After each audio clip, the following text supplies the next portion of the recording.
Visual effects can help aid in telling your story, increase production value, and make the impossible shots possible. But it's important to get them right.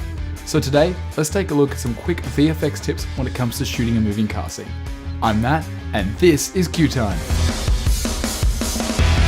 Now, there are a number of ways to attack this shot, and some are better than others. The first method that usually comes to mind is physically mounting the camera to the car and shooting while the car is moving.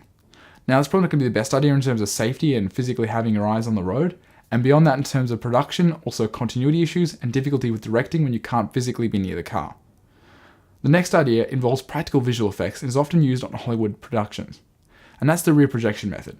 The rear projection method actually involves projecting driving plates behind the vehicle so that the effect is all done in camera. These driving plates reflect on the vehicle's surface, requiring less work in post-production and also creating a more convincing shot overall.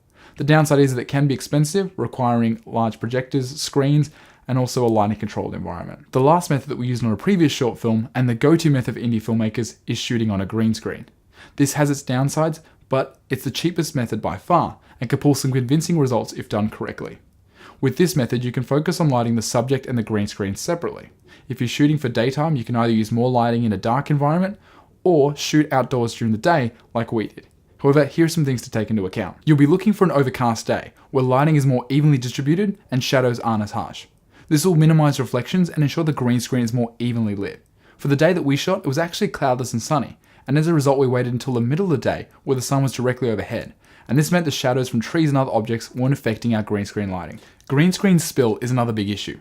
Because the sun is an omnidirectional light source, you're likely to get spill in your final image, making it harder to pull a clean key.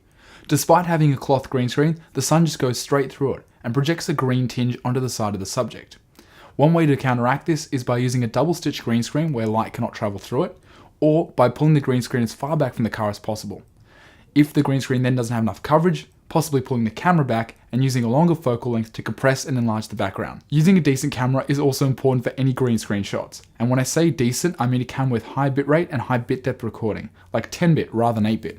We shot in highly compressed 8-bit H.264 from the Canon 60D, and the shots took so much longer to composite and didn't look half as good as a result, because the finer details simply weren't there.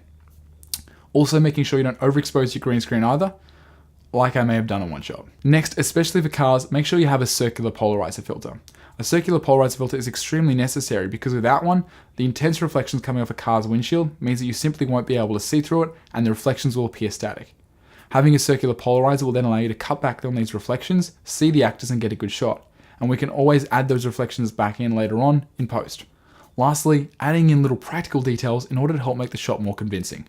For example, having a production assistant rock the car back and forth subtly to sell the effect of movement will make the shot feel more real and cause the audience to question it less. Also, if you are using green screen, making sure you have good keying software, which gives you a lot of control in achieving the proper result. We use Primac here from Red Giant, which did a phenomenal job given the compressed footage that we gave to it. So I'm actually just going to interrupt myself at this point of the video because I did forget to mention I already have a driving plate available to download, which I'll post a link to down below. You can actually go ahead and download this plate, use it for free, no need to credit me, no need to pay me, and you can actually go ahead and use that in your own projects for free. So make sure you go ahead, download it, and start creating some awesome stuff.